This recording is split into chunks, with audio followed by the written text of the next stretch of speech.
مہنگائی زوروں پر ہے۔ ضروریات زندگی نے مرد ذات کے لیے مصروف رہنے کا ایک معقول جواز پیدا کر دیا ہے، اور اسی معقول جواز کی بدولت اسے زیادہ وقت گھر سے باہر گزارنے کا موقع مل گیا ہے، اور ادھر روز افزوں کے اونچے داموں نے بیچاری عورت کی قوت خرید کو ناقابل تلافی نقصان پہنچایا ہے۔ اس کے بازار کے پھیروں پر پھیرے ختم ہو گئے۔ معاشرتی ظلم یہ ہوا کہ مرد مصروف ہو گیا اور عورت فارغ، اور سبب ان دونوں کیفیتوں کا ایک ہی ٹھہرا، یعنی مہنگائی۔ جب آدمی فارغ ہو جائے تو دماغ میں شیطانی چرخوں کے میچ پڑنے لگ جاتے ہیں۔ عورت کا دماغ پھر ویسے بھی ان میچوں کے لیے زرخیز زمین فراہم کرتا ہے۔ پہلے تو وہ خود بھی خرید و فروخت میں کافی مصروف تھی، اس لیے خاوند کی مصروفیات کا زیادہ احساس نہیں ہوتا تھا۔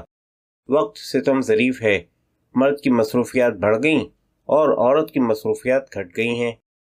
مصروفیات گھٹیں تو دماغ میں الٹے سیدھے چرخے چلنے لگے، اور مرد کی ہر مصروفیت غیر نصابی مصروفیت محسوس ہونے لگی۔ اوپر سے یہ اخبار والے ظلم کرتے ہیں، دن دہاڑے ڈاکوؤں کی خبریں جلی حروف میں چھاپتے رہتے ہیں۔ راہ چلتے جب ہاتھ کی چھن رہی ہو تو گھر بیٹھی بیوی جس کا شوہر فکر معاش میں گھر سے باہر مصروف ہو کیسے کیسے ہول نہ کھاتی ہوگی۔ اس کی یہ متاع عزیز بھی تو کسی دن دہاڑے ڈاکوؤں کا شکار ہو سکتی ہے۔ نہ جانے کس گھڑی اور کس موڑ پر کوئی بیرن یہ دولت لوٹ لے اور اس نصیب و پھوٹی گھر بیٹھی کی دنیا اندھیر کر ڈالے۔ ستم بالائے ستم تو یہ ہے کہ وہ دولت نہیں جس کے لٹ جانے کا پتہ پہلے ہی دن چل جائے۔ پہلے بیچارے مرد کی مصروفیات مختلف ہیل و بہانوں سے لمبی ہوتی ہیں، پھر اس کی چال ڈھال وضاقتہ میں فرق آتا ہے، اور آخری اسٹیج میں وہ گھر کو تھانہ سمجھنے لگتا ہے۔ پھر جا کے بیوی کو یقین آتا ہے کہ اس کی گٹری میں چور لگ گیا ہے۔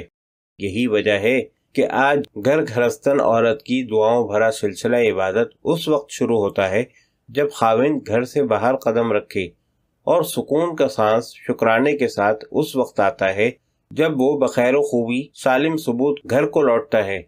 میرے ذہن میں تو یہ تجویز بھی ہے کہ جہاں ہم نے عورت کے لیے چادر اور چار دیواری کے عنوان سے تحفظ کا ایک مقدس تصور قائم کیا ہے، وہاں مردوں کے لیے بھی ایسا سلسلہ یا فلسفہ ایجاد کرنا چاہیے۔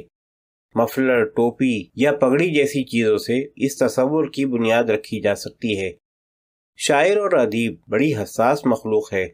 یہ طبقہ عام شہری مرد کے مقابلے میں لوٹ مار کر آسانی سے شکار بن سکتا ہے، بلکہ زیادہ قرین قیاس تو یہ ہے کہ ادیب ایک شریف مرد ہوتا ہے جو لٹنے لٹانے کے لیے ہر وقت تیار ملتا ہے۔ ضرورت صرف اس بات کی ہوتی ہے کہ کوئی لوٹنے والا ملے۔ ہم تو مائل بکرم ہیں، کوئی سائل ہی نہیں۔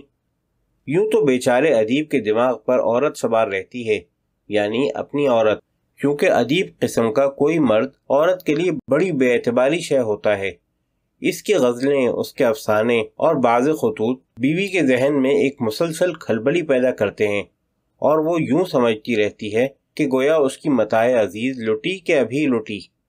پھر بھلا ہو اس نظام تعلیم کا کہ 8ویں جماعت ہی میں لڑکی کو میر تقی میر کے شعر لہک لہک کر پڑھا دیے جاتے ہیں۔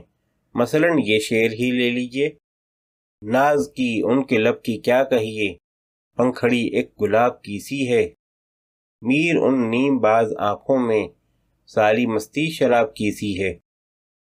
اگر بیوی مڈل تک نہیں پہنچی اور دلہن بن کر حضرت ادیب کے گھر بس گئی تو سمجھیے کہ خیر گزشت۔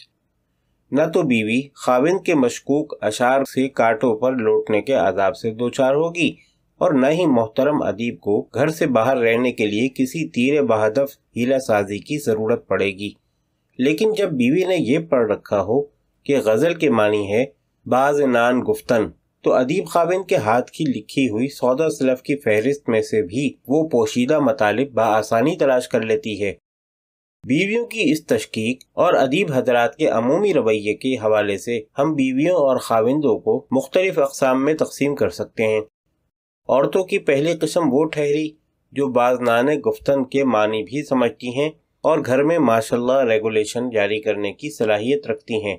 ایسی بیویاں خاوند کو ویزا لگا کر باہر بھیجتی ہیں، اور اگر ویزے کی مدت ختم ہونے کے بعد خاوند گھر میں داخل ہوتا ہے تو ہزاروں قسم کی تعویلات اور وضاحتوں کا سہارا لینا پڑتا ہے۔